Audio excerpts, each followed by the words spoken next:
Hallo julle. Kom ons praat vandag 'n bietjie oor goeie soos skaamte en skuldgevoelens. Reg, so wanneer ons verkeerd doen, is dit goed en reg dat ons skuldgevoelens daaroor moet hê. Want die Heilige Gees herinner ons aan dit wat ons verkeerd doen. Maar hy is ook reg om ons te vergewe. Jesus Christus het die volle prys betaal sodat ons vergifnis kan ontvang vir dit wat ons nie reg gedoen het nie. So hy wys vir ons wat genade is en dan kan ons daai sonde bely en die skuldgevoelens neerlê en dan kan ons weer opstaan in vryheid. Want in 1 Johannes 1 vers 7 staan daar: wie sy sonde bely, hy is getrou en regverdig, wat Jesus is, om jou daardie sonde te vergewe, sodat jy weer in vryheid kan lewe.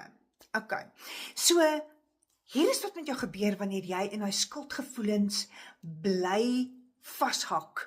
Dit is soos om in 'n gat in te gaan sit. Nou is jou visie beperk. Jy sien net hierdie gat se muur voor jou met skuldgevoelens, maar die oomblik wat jy reg is om daai vergifnis te aanvaar en uit te klim, omdat jy weet, jy's nou vry, jy het dit bely, dit is verby.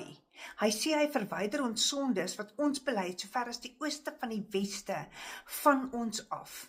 Dis weg. Reg, so die oomblik wat jy dan daai vergifnis ontvang, kom jy uit hierdie gat uit, wat eintlik 'n gat van beperkings raak. En dan kan jy uitklim met 'n nuwe visie en jy kan weer nuttig vir die koninkryk wees.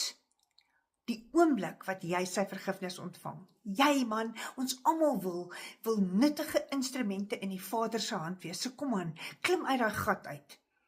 Ek wil graag hoor uit watter gat uit jy vandag van watter gat van skuldgevoelens jy gaan uitklim. Tot volgende keer. Hallo julle.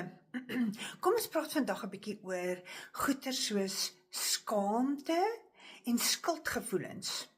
Reg, so wanneer ons verkeerd doen, is dit goed en reg dat ons skuldgevoelens daaroor moet hê.